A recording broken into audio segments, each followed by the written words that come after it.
everybody, and welcome back to episode 26 of the hops&bops podcast. I'm Joe. I'm Mike. And today we have, what we got? We got Medicine at Midnight, the new Foo Fighters album that just released in February of this year. Yeah. And to pair with that, we have Old Chub by Oskar Blues Brewery. Yes. I can't talk. I forget where. I have to. Colorado, Is I it think. Colorado? Yeah. Oh, wow, it's pretty far out then. Yeah. Yep. No, but it's a guy at the package store suggested it. I figured something different. We haven't had a Scotch ale before. Yeah? Gave it a shot. It's a little bit darker. So kind of along the same lines from last episode when we had the Guinness. But definitely a little different flavor. So give it a shot. Yeah, you've given me some of this before. I remember I had a little bit. No, it's definitely a nice little pour sound there. Just going to go around the table. Oh, thank you. Thank you. Yeah. So Oh, yeah, definitely. Darker. definitely higher alcohol content. Oh, yeah. What is it? 8. 8%. It's not as dark as Guinness, but it's not. it's definitely like brownish. Yeah. It's, got that amber kind of, but a darker, like amber kind of color to it, that brown. So Scotch ales are overwhelmingly malty. They got kind of a sweet malt flavor that kind of dominates it. Okay. And then it's got a very malty kind of aroma when you smell it. Yeah, definitely. They say a caramel character you can feel, Yep, which you can kind definitely. of smell. Yeah. Yep. So yeah, even a little bit. Some of them a little smoky. I don't know if you guys ever had a smoked beer. No. Definitely interesting. Witch Doctor used to do one. Yeah. They did it for a little while and then they stopped. So a winter beer. Okay. Definitely a winter beer in my opinion. Yeah, definitely. Appropriate for now. Time of recording, anyway. Yeah. Definitely a different flavor. I don't think we've had a beer like this. Well, yeah, we've never had Scotch ale. I don't think. I'm trying to... I guess... maybe not so much caramel, but more like butterscotch for me. Okay. Like a Werther's original. This is what Grandma was drinking. Yeah. Let's just melt a bunch of those candies. Well, it's sitting in called the Old jar. Chub. Yeah, old. Yeah, how about that name, Old Chub? That's Grandpa. I guess after one of these, it's You get that old. was the party. Chubber. He's got the whiskey. Yep. So Oskar That's Blues, funny. Colorado. I was on their website quickly. I didn't really look into this too much, but I saw a beer on there called Dale's Pale Ale, which I've seen before. I didn't know that they were the brewery, or I don't know. It looks like they're part of like a brewery, like collective, like a group. Okay. So maybe that's part of it. I don't know. Leave it in the can for a bit. But yeah, the can's cool. Has a cool like plaid design, blue, green, red. Oh, they actually have a bunch of breweries. Yeah. Longmont, Colorado, Brevard, North Carolina, and Austin, Texas. Okay. Austin. Interesting. Yeah. Yeah, it's really cool. I like the design of the can too. It's Yeah. like a plaid almost. Yeah. It's really cool. It is tasty. This is a tasty beer. I didn't really know what to expect. I didn't know what a Scotch ale really was. Yeah, I mean, like I said, this is the only one I've really had, so I don't have much to compare it to when it comes to Scotch ales overall. But it was suggested, and I mean, 8%'s a little kick. Yeah. For sure. Yeah. I couldn't drink a lot of it. Yeah. Like one. No, definitely And not. I'm good. It's like, sweet. Yeah. Yeah. After we've been drinking all morning and everything else, then this is good to we split. Yeah, between all of us. one can between Yeah, three. Going soft. I think that was more than enough for right now. Yeah. We've had a few. Flavor-wise, but it does. It's very flavorful, and that's a good thing, but also can work against it a little bit because I don't think I could have really like more than one. Yeah. Or if it's I've been drinking a decent amount, like this isn't what I'm going to go to, like even to end the night. You know what I mean? Yeah. This is more of like you're having one or two one day. You can space it out. Yep. Because there's a lot going on there. Yeah. Cool. It's Awesome. good though. Yeah, I like the Yeah. flavors. Yeah, definitely different. Something else to talk about. Yeah. Yeah. Change it up. Just trying to broaden our horizons. Yes. Yes. Speaking of which, we're doing the opposite with the music. This is the first time we've repeated an artist. Yes. With the Foo Fighters. We are revisiting. But I think it's worthy enough to do a deep dive into their newest album, Medicine at Midnight. Joe. Yes, thank you, Tom. Working on my transitional Yeah, right. skills. So I brought my favorite album, Wasting Light, to the podcast for our first episode. Very first one. Yeah, and now this is 3 albums after that. So this is their 10th album, Medicine at Midnight, came out 2021 February. It's only 9 tracks. It's a super quick listen. I think it's only like 36 minutes. You fly right through it. Yeah. If you're... I must have listened to this thing about, 15, 20 times already. Wow. Okay. I have my thoughts about it, positive and negative. But just a little backstory. So this album was supposed to come out last year in 2020 to mark their 25th anniversary as a band. It's their 10th album, kind of a, big landmarks here, goals that they've reached. But, COVID obviously had other plans. So they delayed it and they put it out this year. But since Wasting Light, there were 2 other albums than this. Sonic Highways, keeping it short, had a cool concept, but the songs weren't as good. The concept was they recorded each different track in a different studio, right? Yep. So Sonic Highways, 8 songs, each one in 8 different cities. And then Dave Grohl got the lyrical content through like interviews from like locals and stuff like that. So I actually had a professor that worked on one of the songs for that. Really? Yeah. Oh, that's awesome. Yeah. Really cool. Yeah. And the concept was cool, and it had a partnering HBO documentary. Yep. There were 8 episodes, each one about a different song. I really loved the concept. I just didn't love the album. The songs weren't as good. Yep. So same. I feel like they focused more on the concept than the songs. Then after that came Concrete and Gold, which I just thought it lacked personality even more. I mean, for me, Foo Fighters are such a personable band. They're fun. They got that immature vibe, and those 2 albums just didn't have it for me. Yeah. Concrete and Gold, I can pretty much skip almost every song on it. For some reason, I have it on vinyl. Really? And I've never listened to it. Really? So I got it as a gift. I have I think every Foo Fighter album on vinyl because I like collecting their albums. I'm a big Foo Fighter fan, but yeah. So for me, their recent history wasn't really good since Wasting Light. Yeah. Till this came out. I have my negatives with it, but I think overall it's a fun listen. I think this brings back some of the personality that they've been lacking in the last couple albums. It's definitely fun. It's different. It's more poppy, dancey. We're gonna get into all that. Yeah. But it's the personality that did it for me. It's basically been missing for 10 years for me. So I'm glad they kind of have some of it back. I think the main thing that haunts this album is its inconsistencies. Because I think it goes between, this is a pretty good track, this is, pretty worthy of being on a Foo Fighters album too.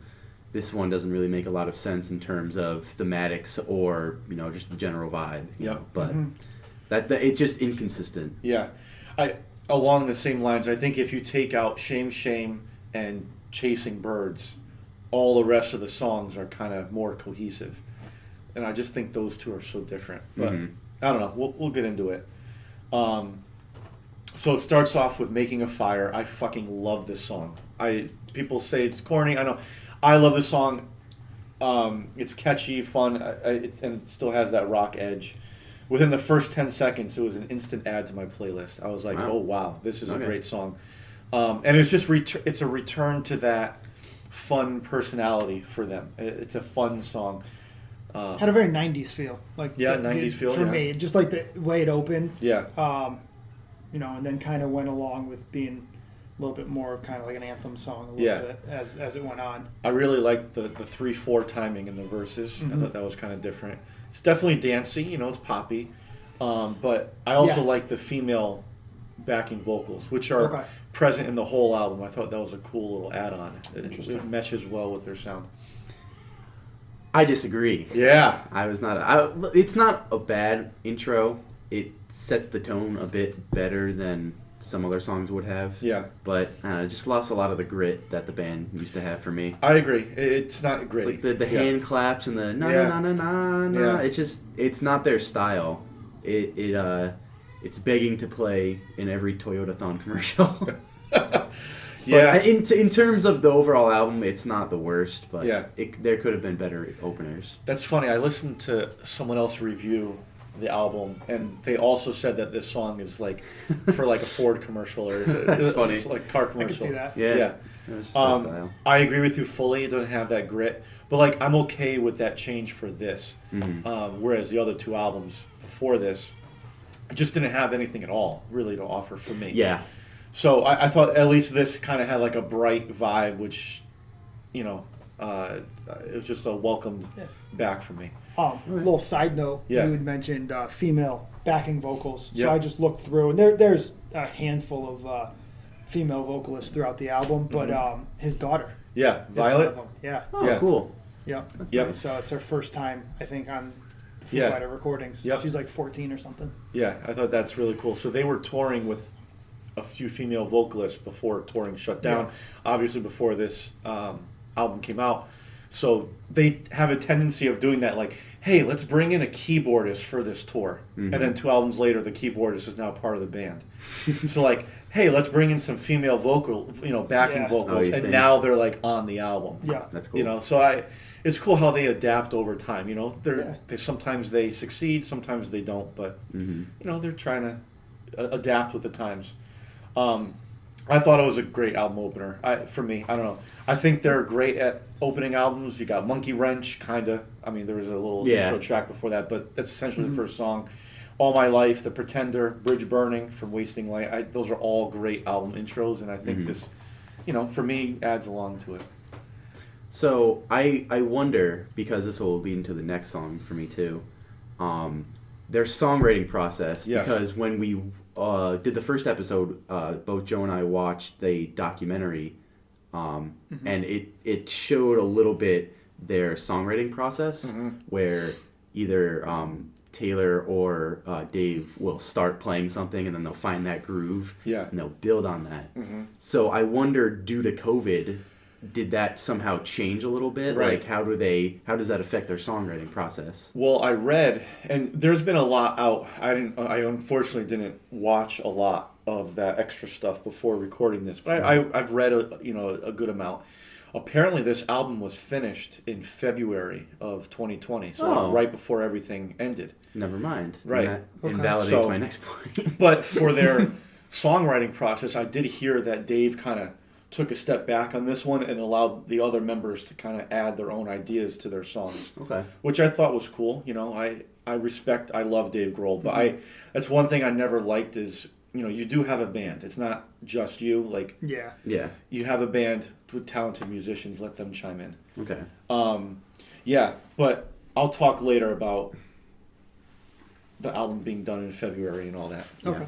But I was gonna say with Shame Shame, it sounded like they wrote it over like Zoom or something. Oh, yeah. It sounds like it sounds like, you know, he wrote this part in New York and then they recorded it in LA and then they had That's to do true. it over here. But It's interesting. to be fair though, I really did enjoy the track. I liked the drums. They had so much room in the mix that, you know, Taylor was allowed to get really intricate and tight with it. And the chorus is really good as well. The very, you know, picky, bouncy verse was not the best, but I enjoyed it quite a bit. It showed that they have a lot of range in terms of their style. I disagree. We're right off the bat here. Complete opposites. You gonna fight? I don't like this song. Really? And this was the lead single off the album. So this was my first impression of what they're about to release. And I'm like, what the hell is this? It's not... It was a boring song. For me, it never really went anywhere for me. It didn't excite me for the rest of the album. You know, and following Making a Fire, it was just... Like kind of you said earlier, Tom, it's inconsistent. You went from that fun, bright song to this, you know. Having listened to the whole album, I see where this fits now, but I just don't like it. I'm not a huge fan of the song. Yeah, it was the same thing. It was the first single, obviously, so it's the first song I heard. And I was kind of like, it wasn't great. Obviously, I'm hearing it more often now. Yeah. It's grown on me a little bit. Yeah. You know, it's not a bad song. It's easy to sing along to. The yeah, drums are cool. I just- will say the drums are cool. How That's they- definitely I the don't best know. part. Yeah. And just,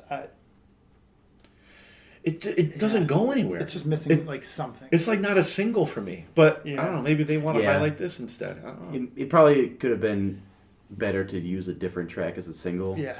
But Making a Fire should have been it. I mean, I don't know. I feel like more songs on this album sound like that than do Shame Shame. But it's weird to have like complete different Yeah. views. yeah, right. I thought that was cool. Yeah. Next is Cloud Spotter. Yeah. So this one sounds like a car commercial to me. Yep. This song, I like it. I don't think it's a bad song, but the way it begins with that guitar intro, and then the noisemakers come in, and then the drums come in. They're tight, super compressed. It sounds like they made it using stock, like GarageBand parts. Yeah. It doesn't sound like, like if you listen to it, right, you take the vocals out, it sounds like you're watching a pre-made, intro. I thought you could hear this in a commercial. Definitely. Sure enough, I was watching the Super Bowl, and a commercial came on for a TV show, and what's the song? That's funny. The song. Yeah. It's like a cheap version of Hump to Bump. Oh, yeah. yeah. With all those instruments and different those like percussions. noise. Yeah. It says on Genius that this track interpolates Purple Haze by Jimi Hendrix. And I don't know how it does that, but it says that in the track info. So Interpolates? yes. I believe it like borrows from it a little bit. Interesting. So I don't know how true that is. But yeah, no. I don't like the lyrics at all on this. Yeah. They're very basic for me. Like, in the documentary, I know I brought this up again, but when they were writing, there was one track where they, like, he had to go back and write, it was like 15-minute lyric break, guys. Oh, Dear Yeah. Rosemary. Yeah. Yeah. It sounds like he wrote the lyrics to this in 15 minutes. Yeah. And then it's not that impressive. I will say I'm not a big lyric guy overall, as we know, but I'm not a big fan of his lyrics lately. Yeah. I don't know. I don't know. There doesn't seem much substance Well, to even it. vocally, I feel like he's getting a lot. It's almost like he's going backwards. He's becoming a little more reserved vocally. I was going to say the same thing. I think you hear his age on this album. Yeah. I mean, don't get me wrong. The guy can't scream for the rest of his career and survive. Right. It's not going to happen. Well, I mean, you see him live and it's all screaming. And Yeah. by the end of each show, he can't even sing anymore. Yeah. Mm-hmm. So I think all that's catching up to him. He's very reserved on this album, as he has been on the last couple It's of kind albums. of funny when you see him too. Like he's always like now with his hair down, and his glasses, and his beard, which is kind of graying, and like I'm looking at him being like, dude. He looks super like what's the word, like distinguished now. Yeah, a distinguished rock star. Yeah. You know, he's appearing at the inauguration and doing all these right. appearances. It's funny, yeah. But I feel like I've mentioned it before that I've never been. I love Dave Grohl. Mm-hmm. Just something about the Foo Fighters has never caught my attention to be like a big Foo Fighters. And when we did Wasting Light, I really got into that album. I was like, okay, I could listen to this more often. I know all their big singles and things like that. But I do feel like as of late, a lot of the stuff they're putting out, like I said, is becoming a little more reserved. Yeah. And they're kind of losing their edge, which, in my opinion, that's what drove them. Yeah. Exactly. Is that, they had that kind of edge, and now they're kind of losing it, and they're just kind of becoming Yeah. This album makes me feel, I'm assuming, how you felt when you first heard Wasting Light in college. Yeah. It's just like, I wasn't really into it. Yeah. But when I said it interpolated Purple Haze, it's because on the pre-chorus when he says, refuse me while I kiss the sky, that's what it meant. That's okay. So when it says, excuse me, instead of excuse me, it says, refuse me when I kiss the sky. That's When I heard that, I was like, that's been in a song before. Yeah. And there it is, yeah. Yeah, in general, yeah. Yeah. Next is Waiting on a War. It's his third single. Yes. Yeah, really good song. I mean, we can agree on this. Yeah, finally, third time's a charm. It's just it's right up there, quintessential Foo Fighters anthem. I mean, you're gonna hear this live at their shows until the end of their career. I mean, they're gonna play this. Yeah. It has that classic build. They kind of rewrite their songs now live, like Everlong, Times Like These, where they start acoustic and then they build it to that full band version we all know. This is that. They wrote it this way. It's good. I think it fits right in like with Times Like These and These Days from Wasting Light, those kind of anthemic songs. I did think the acoustic part of it, though, like the slower part, was a little too long. I would have liked to hear more of the ending. Yeah. But have that come in a little earlier. I But mean, it was a good song. It's a 4-minute song. Right. I think only maybe the last minute is full band. Yeah. Yeah. Because that was my only thing on that song. Like I was a little bored at the Yeah. beginning. Like I just wasn't really Yeah. getting it. Yeah. And It was I- a really slow build. Yeah. But when it did come in, it was really nice, though. Yeah. No, it was cool with the solo and everything. Like Yeah. it definitely Took its exploded time. at the end. But Yeah, it was great. could have been like a 3-minute song. Yeah. And it's about Dave being a little scared or like. I thought you said beating. I was like beating a little, and I was like, where is he going? With this? No, he's being a little scared of like a war with like the Soviet Union during the 80s. So he's like waiting on a war since he was young, and so Yeah. how that kind of Okay. relates to politics now. So Yeah. I thought that was pretty interesting. So a bit more interesting lyrics on this one, which is what bumps it up for me. Yeah. Yeah, and then the title track, Medicine at Midnight, I thought it was decent. It wasn't my favorite. It had more noisemakers. I liked the funky bass groove during the verses. I wasn't a huge fan of the choruses, though.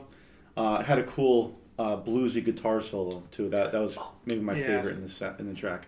So I had mentioned this before the episode started, but they also released a track commentary album alongside this. Mm-hmm. This is the one that I listened to. And so on that, they mention how the drums to this are actually the metronome that Taylor plays to. He doesn't play to a simple 4/4 beat. Really? He actually plays to like this stranger metronome so that he can get a bit weirder of a groove going. And so okay. he actually plays to that in his headphones when he needs a metronome. So those noisemakers is really his metronome? Yeah. Oh, that's really That's cool. really I didn't strange. know that. Yeah, no. On this track, in general, like, they don't really sound like the Foo Fighters anymore. I know. They sound... I don't know if you'll hear this, but I got really big, like, David Bowie vibes. Okay. Well, Dave Grohl did say that, like, this is our David Bowie album. Oh, really? Yeah, when it, like, before it came out, like, in the press cycle. Huh. He did say that. So, Yeah. It's not a bad song, but it's just different. Yeah. Which isn't necessarily, like, a knock on it. Right. It just doesn't sound like Foo Fighters Right. anymore. I know. I don't really like the chorus. Me neither. Like it's just kind of. Yeah. I don't know. It's just kind of, like, hazy. Yeah. It's one thing to be. Like change it up. It's one thing to try. I almost feel like they're becoming wimpy. Like that's Yeah. the vibe I'm getting from Yeah. some of this stuff. Like, don't get me wrong, the bass line's cool. Like, okay, the cool metronome little thing there. But even like Taylor, like I'm not feeling like it's Taylor Hawkins on drums. Yeah. Like you know what I mean? It could It's have been just- anyone. Yeah. I think anyone else on drums would have fit in just fine. Right.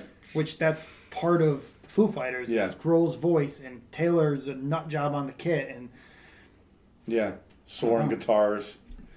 Yeah, I don't know. They're trying something new. I don't think this new sound is permanent. I think they're just they have achieved so much. Yeah. Well, they do. They have a right to do whatever the fuck they want because they sold have. out Wembley twice and Yeah. they recorded a double album in a garage, quote unquote garage. Like they've done so much. I think now it's just like, all right, what can we do for this next album? And I don't think they have to meet any expectations anymore. They're at that point where they can put out whatever they want. So it comes with good and bad. And then now, No Son of Mine. I think this is like the heaviest song in the album, I would say. This is where they pick it back up for me. Yeah. I enjoyed this one. Yeah. They get a little bit heavier. They lose that vibe that Medicine at Midnight had before. Dave said this is the kind of song that just resides in all of us, and if it makes sense at the time, we let it out. Ooh. I don't know what that means. Guitar riff sounds like Metallica. Yeah, it Like does. a little like Seek and Destroy, like early Metallica. It does. But But then it's odd when the drums come in. It has the like 4 on the floor, the and it's offbeat off. hi hat. Yeah. So it's like you have that heavy guitar riff, which has like kind of Metallica vibes, mixed with like dancey kind of drums. Like funky almost. Yeah. I actually got a Motorhead like Ace of Spades vibe to this song. Oh yeah. Yeah. I can see that. Yeah, especially when the full band comes in. I thought it was a good song. This is the second single. when this came out, I was like, okay, all right, there's some other things to this album. I think. What do you think? What do you think, Mike? I am. What's in Mike's head? Like when it's just the drums, guitar, and then his vocals come in. Again, the vocals are just kind of Yeah, he's not at where he used to be. And even he's getting old.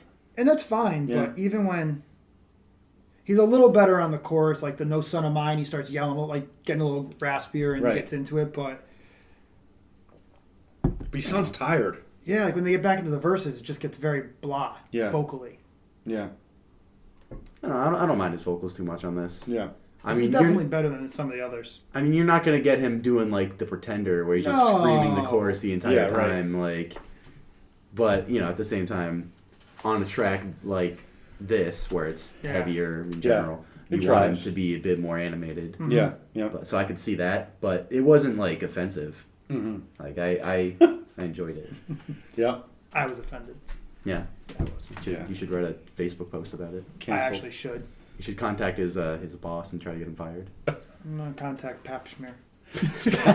Pap Schmear. Yeah. I was listening back to that episode, and it was funny. Pat Smear. What a legend. We said we should go by Patrick. Yeah. Next up, Holding Poison. Love the song. I thought it was a great song. It was dancey, but I loved in the verses how the band is lockstep with one another. Like, there's a specific guitar riff, and the drums are matching all the accents. He's not like playing through the groove. It's everyone's playing the same rhythm, and I love that. It's infectious. Yeah, I thought the chorus too was like really cool and trippy. It had I think he says like spin me around, but it's all like echoey. And yep. I thought that was cool. I really like this song a lot. And strong too. I was pretty middle of the road on it. Yeah. Like it wasn't. It's obviously it's a bit later in the album, and I don't think they like released it outside of the album. No, it's not a single yet. I mean, it's still new. Like, they released 3 singles before the album release, so we'll see if they do any more. I don't know. They do have like a visual thing for it on YouTube though. Yeah, yeah. They made it like graphics for every song. That's pretty cool. Yeah, it's pretty cool. Yeah, and that's one thing I do love that they do. They go full in everything. They don't just put it on an album. They put out a theme. Like it's an experience. Which that's one thing I do like that they do. But again, like the lyrics on this are pretty vague and like don't really have a lot of variation. Yeah. Which is something that I want to bring back to what I said in the beginning, which is inconsistencies. Yeah. Some tracks like No Son of Mine and a couple of others in the beginning had really good lyrics. But this one is just like you spin around, holding the poison down. If you read through them, they're not that like in depth. Yeah, and probably about drugs, like probably, but like you don't really know, right? Right. Yeah. So I don't know. Yeah. The song is okay though. I like the song. For me, the musicianship is what stands out for it. I like the composition of it. Sure. Yeah. Yeah. It's a good song. I mean, no, I do. I like that it was jumpy. They were really in sync with each other. It sounds more like Foo Fighters. Yeah. That's kind of where I'm going with that one. Like, No Son of Mine, Holding Poison. Like, you're starting to get a little bit of like the, original Foo Fighters feel back. Yeah. Still not quite as gritty and rocky and heavy, but that much I'm okay with. Right. It just still has something that resembles them, some characteristics of what I expect to hear, from the Foo Fighters. Yeah, definitely. But again, like percussion-wise and stuff, I'm starting to notice like a lot of similarities, like I said before, but kind of like how the Chili Peppers made that adjustment to Stadium Arcadium. Like it was, it was still Chili Peppers, but had some twist to it and went a little bit onto a different, a different route. And that's an album I want to talk about. I feel like that's something they did here on a couple of songs, and then they missed the mark on some others. Yeah. I love in the bridge here those female backing vocals, like just super trippy over like a cool groove. Yeah. I it's a fun song. I like it. It's funny how you say that one sounds a bit more like their style, because then you go right into the next track, Chasing Birds, which is completely out of their style. Yeah, it's like a wannabe Beatles song for That's me. exactly what I was going to say. Yeah. I was like, it gives me like a huge like John Lennon vibe. Yeah. Which is strange because I'm sure he was an influence on a lot of the people in the group, but not on their style. Like, Right. It's completely out of left field for me. Yeah. This one just didn't work for me. No. I did like how it built intensity at the end. You know, there was that tension there, but overall, I didn't like this song. No. There's also a drum fill where it sounded like he kind of like flubbed over a drum. It bugs the hell out of me every time I hear it. I'm like, oh, but whatever. And this wasn't on tape, so they could have fixed it. Yeah, right. Yep. And then it comes to an end with "Love Dies Young." Yeah. Another song I love. I love this song. Yes. It's a good closer. Yeah. Great closer. Yep. I love that intro guitar riff. It feels like you're ending, like a different journey. Like it's all coming to an end. I love the drums too. He's got that like a Yeah, little, that like disco that. Yeah, groove yeah. that he's done a lot throughout the album. 4 on the floor, all 4 beats on the bass drum. I really love this. I think this is another song that's going to be part of their set list, for a long time to come.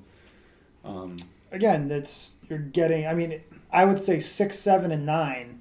You're getting back to kind of what I expected from Foo Fighters. Yeah. Yeah. I feel like get rid of Chasing Birds and the album ends better than it started. Yeah. Right. Yeah. Yeah. I think Chasing Birds is just that hiccup that didn't need to be there. Yeah. Yeah. I like his vocals too on the chorus. Yeah. He says, Yeah. Yes. Yeah. I actually think that if they wanted to do a song like Chasing Birds, they should have just had Waiting on War, not Build. You know what I mean? And Like cut it shorter and yeah. keep it clean, acoustic kind of feel. Mm-hmm. I think that would have been a better... That's more their style. Yeah, more their style for like a times like these. Like that would have been better to just leave clean and then not even bother with Chasing Birds. Yeah, but especially with a track list that's 36 minutes long, if you have a track that's over 4 minutes, that's not tight to the point. And even in an album like this, I can understand wanting to change it up stylistically and put something in like a Chasing Birds. But you have to perform it better than that. You got to have a bit more better forethought to and include shorter or something like I don't know. Yeah, it was even long, if it was like 2 kinda, minutes. Yeah. Yeah. Like kind of like an interlude almost. Yeah. I mean, all their songs are pretty long. I mean, the shortest song is 3 minutes and 28 seconds. Yeah. Yeah. It's 29 on Spotify. Oh, sorry. I thought at the end, if you listen closely, how it builds kind of back up. I really love that ending. But Nate Mendel's bass riff sounds like the bass riff he wrote for These Days at the end. Remember that documentary, Tom, where he went out into the tent and he was working on that bass part? Yeah. It's like the same part. It sounds virtually identical. Yeah, it is. Okay, Yeah, I can see it now. I can hear it. If you play it back to back, it's almost the same. But yeah, then it ends and then that's it. Like Yeah. So that's my biggest complaint about this album is it's 9 songs. I would have loved a couple more. Okay. I don't know. It left me wanting more. Like, am I a fan? Is this my favorite Foo Fighters album? No, clearly not. But I enjoyed it. I'm still listening to it. But it's 9 songs, and it was done in February 2020, and then COVID hit. I get it. There's probably a lot of work to do in like post production and all that. But like, you're gonna wait a whole year to put out a 9-song album? Like, I would have loved to have this in like the summertime or in the fall when things are so unsure. Like, you need something. Like, I wanted something new to like enjoy. You talking last year? Last year, 2020, and they are the band to do it. Like, they're the ones to do it, and they just didn't. They wait. I don't know why they waited. Well, I think from what I've heard, listening to different interviews and reading different articles in the radio, Sirius and all that, is a lot of these people, these musicians, they held off on putting out their albums because they don't really make money off us listening to their music. Right, They the make money comes from off the touring mainly. Yeah, and you know, true. the touring and the merch, and you know, you put out an album, which is, you know, obviously an expensive situation and everything else, and then, you know, you're talking an entire year that they can't make money for that album. But then you have someone who we're talking about in our next episode, Taylor Swift, puts out 2 albums in 2020. True, but Drops once it. again, Just here you go. Well, you know, I'll mention it next episode, but she comes from money. She comes from a lot of money. Yeah. She also has a really big record deal, and it's Yeah. only one person compared to, you know, You know, 6, 7 makes- plus producers. It's kind plus- of, you know, you hate to say it, but, you know, it's not, I don't think, like, maybe she doesn't, you know, I'm not saying these guys need the money. I'm sure they're doing fine. Right. But, you know, at the same time, they're putting out this album, and this album's going to be, you know, make them more money, and it's their job. But they put it out, they go a whole year, and then by the time they can tour again, it's almost time for a new album. I almost think You know? like I almost think like they signed a record contract where they have to put out a certain amount of albums in a certain amount of time. Yeah. And I think this is one of those near the end of it, because, you know, you look at, if you want to compare Taylor Swift and them, she's going to get an insane amount more of streams just because she's more into the mainstream. Right. And I think rock is slowly starting to dwindle out of that. Yeah. It has been for a while, you know. Even looking at the list right here, like, the most streamed song is Waiting on a War with 7 million. You know, hers are going to that's have nothing. 200 million each. Like, she's going to get more money out of it. Yeah. So, Even her track 5. Yeah. Spoiler alert. you don't, that didn't make sense to anyone. Stay tuned and It's it will. Yeah, I know. You're dropping hints. Yeah, right. Chasing birds. Oh, that's another thing. A lot of verbs on this album. Making a fire, chasing birds, holding poison. I thought that was Waiting interesting. on a war. Waiting on a war, you know? Interesting. Yeah, I thought that was interesting. I don't know if that was deliberate or not. But I don't know. They should have just fucking put it out. I mean, just drop it. It was done. Like, give people a chance. I know you can't make money off it for touring, but, like, you're also doing a lot of live stream concerts now. Like, that's an option. I just feel like people needed something to watch, to listen, to enjoy, and for this being such a short album, this could have been it. And, you know, for a lot of rock fans, you know, they're a go-to band for, you know, think rock right now. I mean, people say Foo Fighters first. A lot of people, not everyone, but I don't know. That was a big gripe I had about this. I guess you also got to wonder about their label and what they're saying. You know what I mean? Because RCA. yeah, you know, they're a big time label and they know what they're doing. Yeah. So maybe. But no one knows what they're doing during this. True. This is a first for everyone. Yeah. Especially for the music scene. Yeah. I don't know. I don't know. Joe doesn't know. He doesn't. He doesn't know. But then yet I still keep listening to it. It's short. I want more. I got all these problems. I don't like a couple of the songs. I hate the first single. I don't like the single choices, to be honest with you. I think Yeah, what were the singles other than Shame, No Son of Mine, Waiting on a War. I personally thought Making a Fire, Holding Poison, Love Dies Young are a better trio of songs than and represent the album better than those three. I'm not saying those three are bad songs. I like Waiting just on in a War. comparison. Just in comparison, I don't like their single choices. Yet I still just keep listening to this album. They keep me coming back. It's quick. Like a lot of times I drive a half hour at a time and Yeah. It lines up perfectly. There it is, At all the you know? tracks. Yeah. Maybe that's it. yeah, it's just it's accessible for me, and I know I'm gonna finish it in one sitting, and I just keep listening to it. I don't know what it is. It's like a hot and cold thing for me with this album, but whatever. So tracks. All right. All right, cool. Top track. Go ahead, Tom. See, I don't know, because I originally had Shame, but now going back, I kind of want to say No Sons of Mine. Yeah. But I can't label Shame as, like, my sleeper, because it's one of the singles. Yeah. So I think I like them evenly, so just because of that, I think I'm going to put Shame. I just like... The drums were very spacey, and it left a lot to work around with that. Yeah. And it took up a lot of the mix, which can work against it in some ways, but I feel like what they did with it, it was good. I do think that song, Shame, appeals to a a entire group of music fans. Yeah. Like the minimalistic, the dark, the brooding kind of. I almost get like a Billie Eilish kind of vibe. I don't know. Like Okay. it's dark. It's like kind of Yeah, gloomy. yeah. It's not. It's not a rocker. You know. A little bit. So maybe this is their dip into that. Yeah, this album was a bit all over the place stylistically. Yeah. So. My top track is "Making a Fire." You know, a ton of people are calling it corny. Sure, it has its corny points, but I love it as an album opener. I love the song. It's fun. Every time it comes on, I go to it. So, "Making a Fire" for me. I like No Son of Mine. Mm-hmm.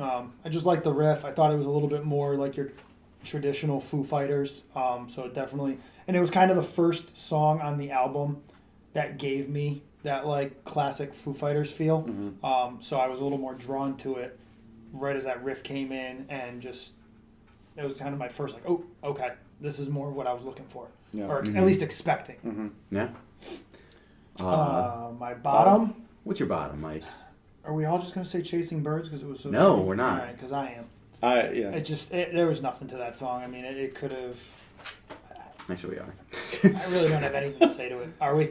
I was stuck between that and Cloud Spotter, but now that I think about it, Chasing Birds, yeah. It was just so unnecessary, especially second to last song. Mm-hmm. It was too long. Yeah. It was very empty. Nothing happened. Yeah.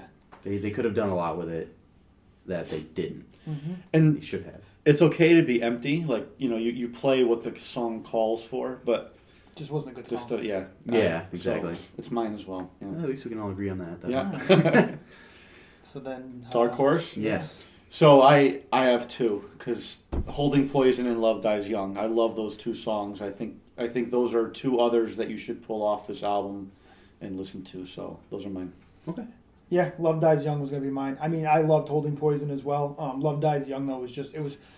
Not only was it a really good song, but I think it was a really good song in a really good spot. Yeah. You know, being the last song on the album, it was a good ender, and I think that gave it a little extra, you know, credibility because they just did a good job ending with that. And again, 6, 7, 9. So "No Son of Mine," "Holding Poison," and "Love Dies Young." Like that should have just been the end of the album. Boom, boom, boom. Mm-hmm. You know, "Chasing Birds" really kind of broke that up, which Threw a wrench in there. Yeah. Monkey wrench. A little monkey wrench. But yeah, "Love Dies Young" was my. Womp womp. Had to. "Love Dies Young" was definitely my Yeah. my sleeper. No Son of Mine, because I mentioned it before, Yeah. and for all the things you said, I don't want to repeat everything, but enjoyed that one.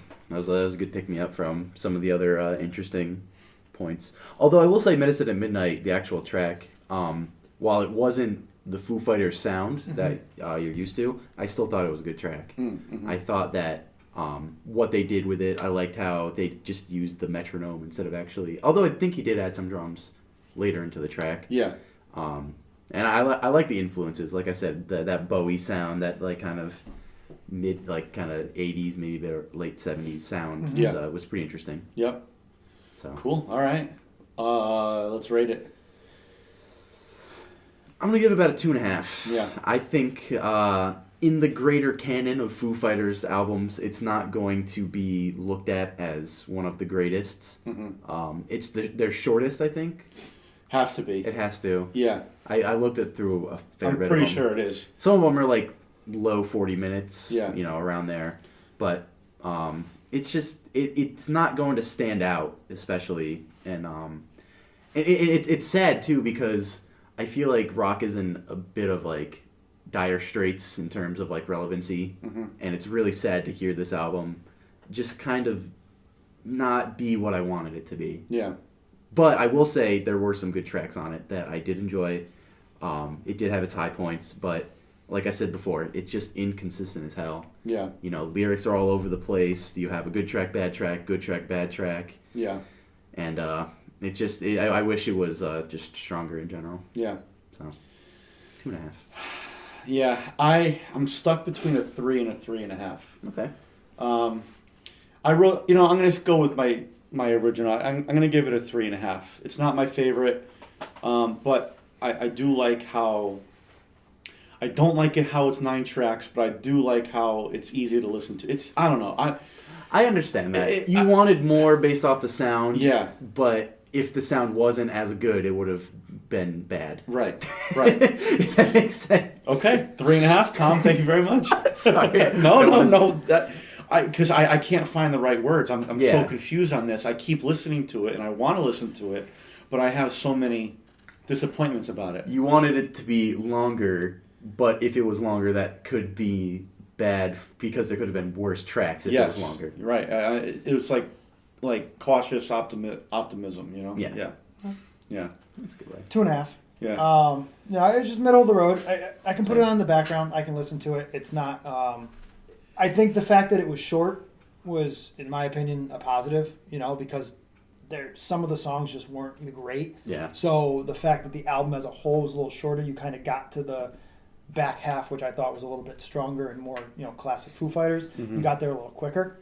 But I do have to agree with Tom. It was inconsistent, and I felt like you'd hear a song and then you'd hear a completely different song that maybe didn't even feel like it was on the same album, and then all of a sudden you're back to 2 or 3 that sound together, and then so it just jumped a lot. So 2.5, middle of the road. I mean, I'll throw it on and listen to it, but I'm not going out of my way Yeah. to go listen over and over again. Yep. Yep. How are you feeling on this Old Chub though? It's good. Yeah, your beer. Yeah, I like it. Same thing, probably 2.5. I'm not. It's middle of the road. Like, I'll drink it, but I'm not going out of my way for it. It's it's very flavorful. So that's a good thing and a bad thing. Yeah. It's good because it tastes different and it's got good flavors, but you just can't drink a lot of it. Yeah. I'm actually around the same. Probably it's somewhere between 2 and 2.5. It's just the darker beers in general are not really my thing. Great. We have done a lot of those, New England IPAs, which are, really bright and have a lot of citrus flavors. But these last couple, we've just done a bit on the darker side. I will say I liked it more than Guinness. It's got that flavor and that bite, like you said, it's got that Werther's original kind of taste to it at the end. Yeah. So I thought that was kind of neat, but I can't really drink a lot of it. We split one 12-ounce can between 3 of us, and 2 of us didn't finish it. Yeah. So yeah, somewhere between 2 and 2.5. I'd say I'll give it 2.5. 2.5. Thanks. Welcome. Have a great day. Yeah. All the same reasons. I mean, the flavor was good, but it does kind of have a lingering aftertaste.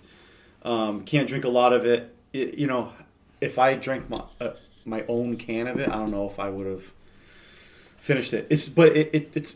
It's good flavor. It's a good beer. Looks like Oskar Blues. They have a lot of other beers. Good, a good catalog. Yeah. But I don't know. It's just not. It's not my favorite. So 2.5.